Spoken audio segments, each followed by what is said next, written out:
Hilliard. I got so much motherfucking design on right now. Assalamualaikum warahmatullahi wabarakatuh.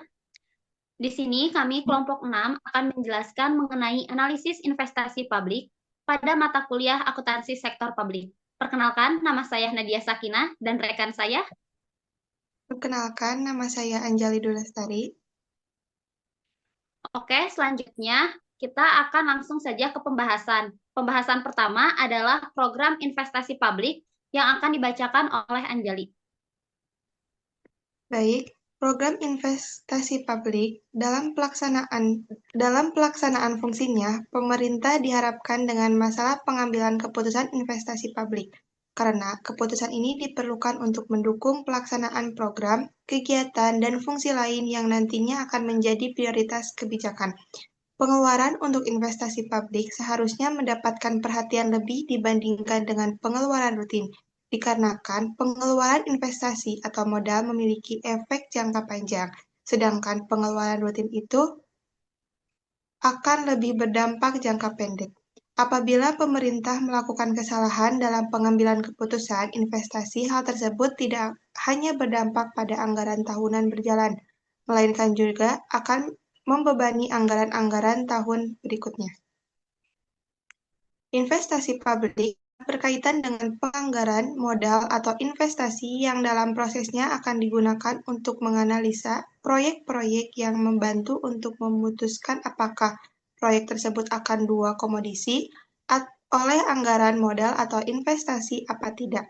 Dalam pengaturan proyek investasi publik agar lebih efisien dan efektif, maka diperlukan mekanisme yang bisa didapatkan dengan cara melakukan analisis investasi secara mendalam, alokasi sumber daya, dan praktik manajemen keuangan di sektor publik.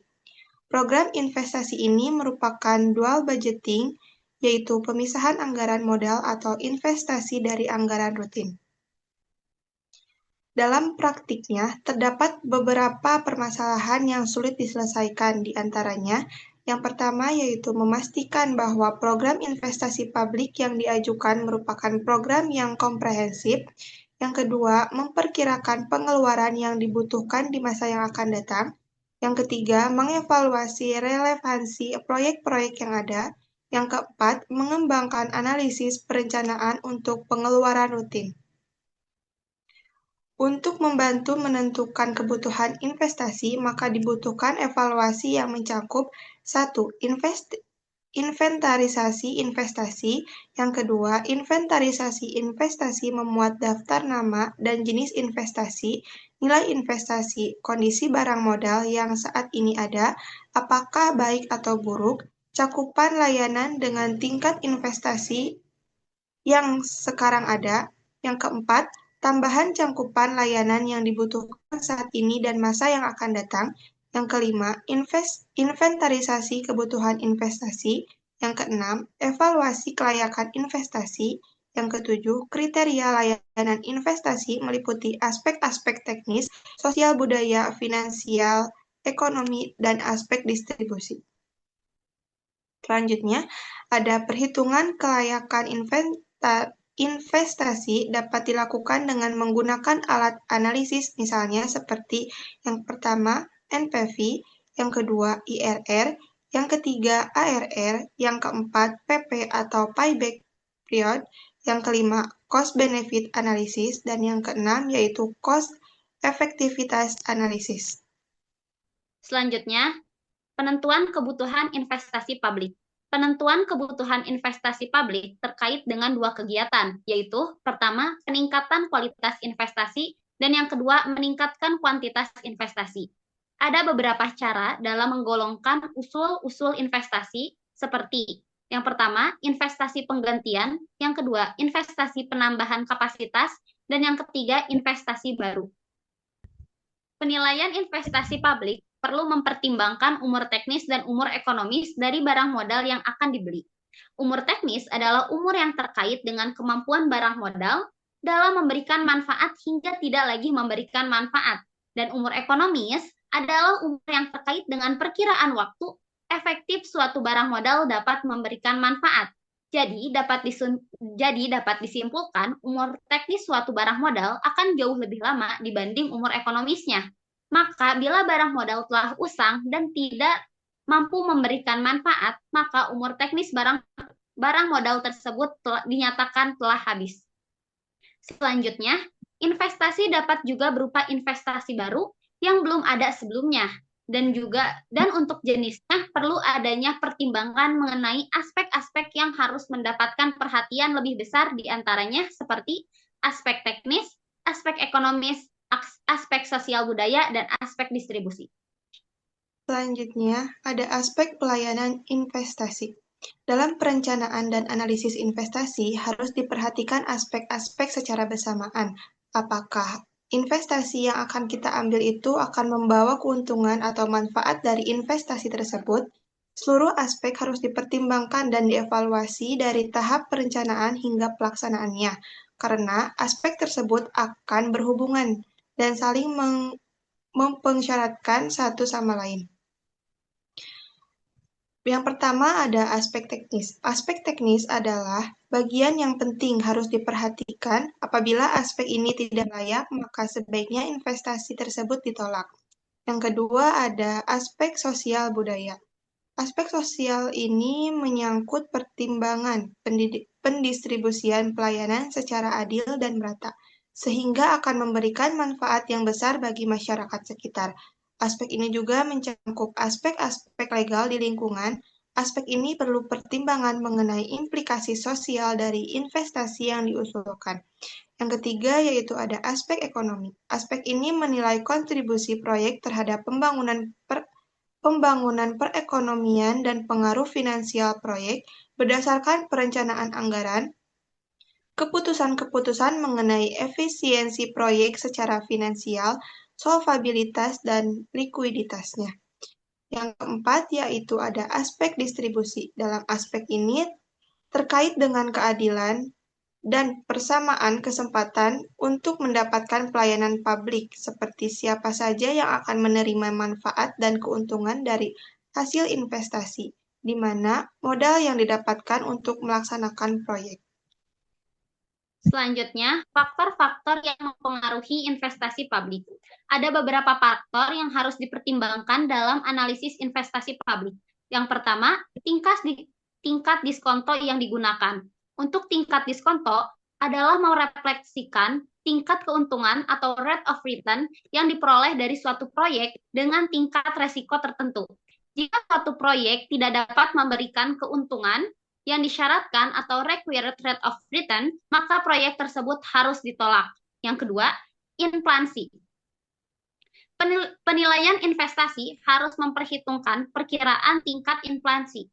Semakin tinggi tingkat inflasi, maka akan semakin rendah nilai real keuntungan di masa depan yang diharapkan atau expected future return.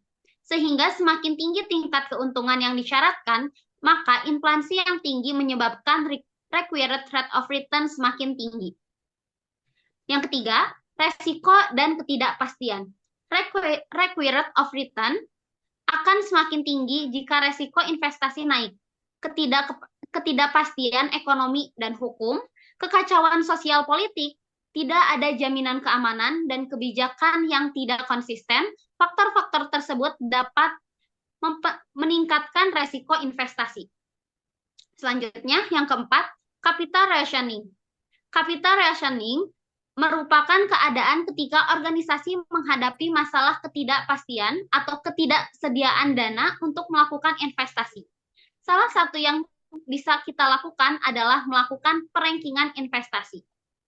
Selanjutnya, ada penilaian investasi sektor publik harus memperhatikan beberapa faktor. Yang pertama, tingkat utang pemerintah, yang kedua, tingkat kesempatan sosial yang akan dikorbankan, dan yang ketiga, social time preference rate. Untuk selanjutnya yaitu ada teknik dasar penilaian investasi.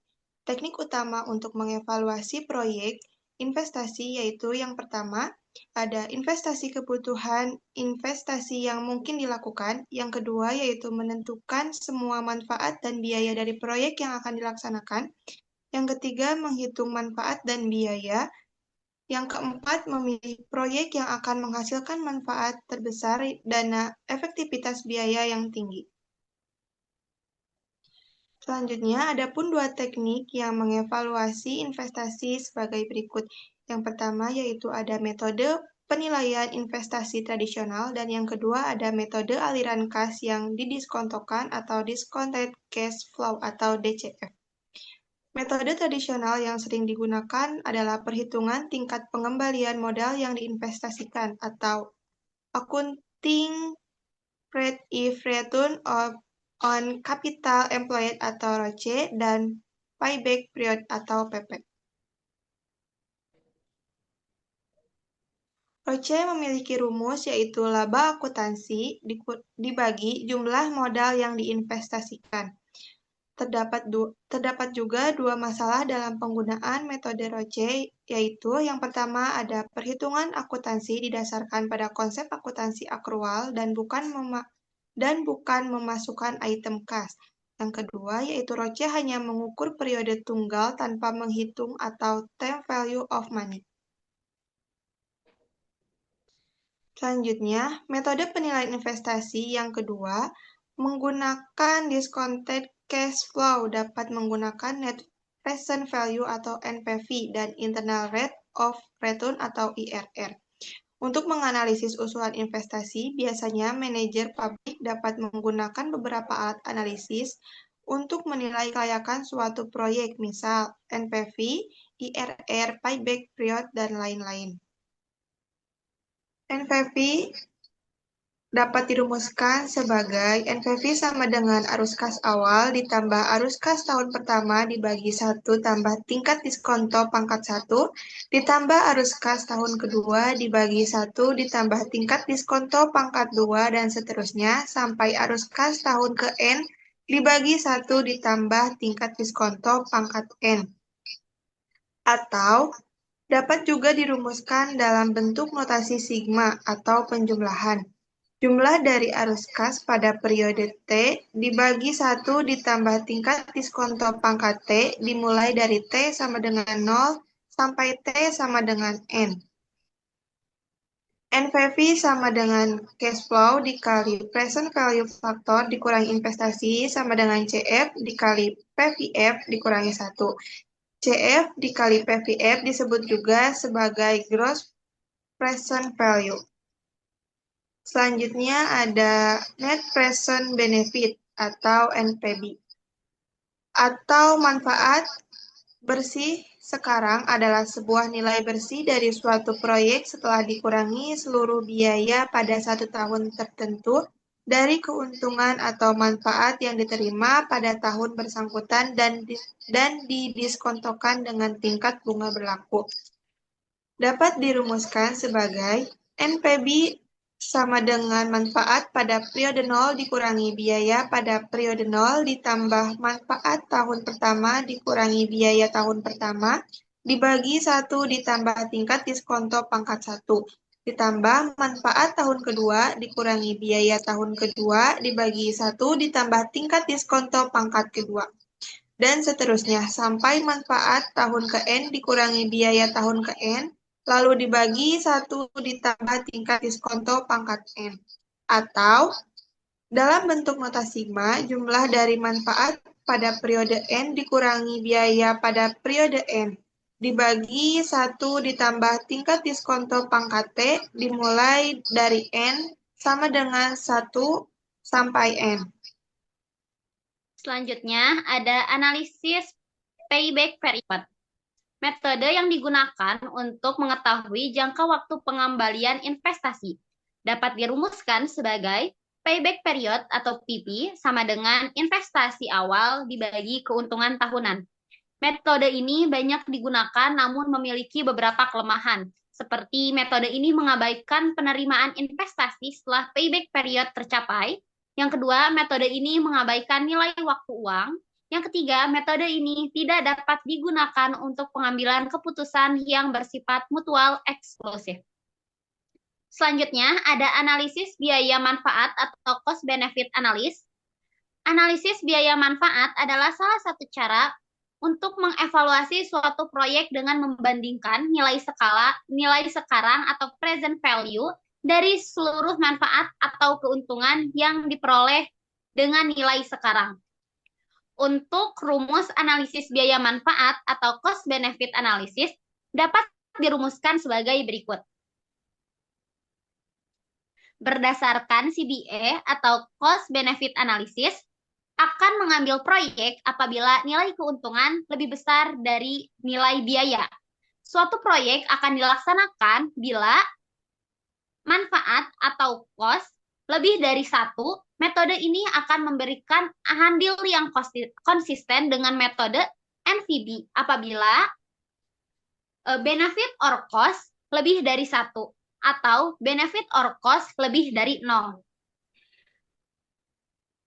B or C atau benefit or cost ration dapat dirumuskan sebagai berikut. Gross present value sama dengan benefit atau cost ration dibagi investasi. Tetapi ada kelemahan menggunakan metode benefit cost ration adalah tidak adanya pedoman yang jelas mengenai hal-hal yang masuk sebagai perhitungan biaya dan manfaat. Menurut Dison pada tahun 1994 dalam Bladel dan Murfok pada tahun 1997, analisis biaya manfaat pada dasarnya harus dapat mengukur manfaat sosial bersih atau net social benefit, yang dapat dirumuskan sebagai social benefit atau private benefit ditambah eksternal dikurang social cost private cost ditambah eksternal sama dengan net social benefit. Ada juga 3 langkah dalam melakukan analisis biaya manfaat menurut Dison. Yang pertama, memutuskan biaya dan manfaat apa saja yang akan dimasukkan. Yang kedua, mengukur dan mengevaluasi biaya manfaat. Dan yang ketiga, timing dan aliran biaya dan manfaat. Selanjutnya, ada analisis efektivitas biaya atau cost effectiveness analysis. Metode ini dilakukan karena terdapat kesulitan dalam menghitung biaya manfaat sosial secara kuantitatif. Maka dengan metode ini dapat memusatkan pada pengukuran sesuatu yang dapat diukur. Ada pula langkah-langkah analisis efektivitas biaya seperti yang pertama, menentukan jumlah dan waktu atas semua biaya modal, meliputi biaya bangunan, peralatan, dan tanah. Dan biaya yang dipakai harus berdasarkan harga pasar saat itu atau current market value. Yang kedua, membuat estimasi biaya yang akan terjadi atau running cost selama umur proyek. Yang ketiga, membuat estimasi output terukur dari lama umur yang diharapkan dari suatu proyek. Yang keempat, membuat estimasi pengaruh biaya dan pendapatan atas aktivitas yang dilakukan. Yang kelima, mendiskontokan biaya dan manfaat yang dapat diukur untuk memungkinkan melakukan perbandingan. Dan yang terakhir, menjelaskan secara realistis mengenai kemungkinan adanya biaya-biaya dan manfaat yang tidak dapat dikuantifikasi yang akan muncul ke depannya. Dalam praktiknya, terdapat beberapa kesulitan dalam menggunakan metode analisis efektivitas biaya seperti yang pertama, kesulitan pada waktu estimasi atau perkiraan mengenai waktu atau jumlah biaya dan manfaat di masa yang akan datang. Yang kedua, kesulitan dalam pemilihan tingkat diskonto yang tepat atau menyesuaikan resiko dan ketidakpastian. Selanjutnya, kesimpulan dari materi analisis investasi publik. Pemerintah melakukan berbagai pengeluaran untuk melakukan pelayanan kepada publik. Pengeluaran tersebut tercantum dalam anggaran pendapatan dan belanja negara atau APBN. Belanja pemerintah terdiri dari 2, yaitu belanja rutin dan belanja modal. Investasi termasuk ke dalam belanja modal. Analisis investasi publik dilakukan untuk mengetahui apa yang menjadi kebutuhan publik dan apakah proyek investasi tersebut menguntungkan atau tidak. Dapat dilihat dari segi finansial dan non-finansialnya.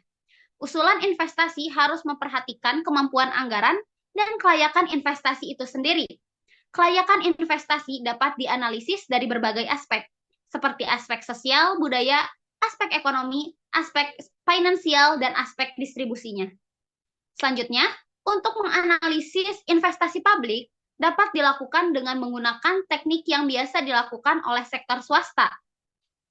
Metode evaluasi investasi yang biasa digunakan seperti ROSE, metode aliran kas yang didiskontokan atau DCF, Net Present Value atau NPV, Internal Rate of Return atau IRR, Cost Benefit Analysis, Dana Cost Effectiveness Analysis, dan hal-hal yang perlu diperhatikan adalah tingkat diskonto yang digunakan, tingkat inflasi, resiko, dan ketidakpastian, dan capital rationing.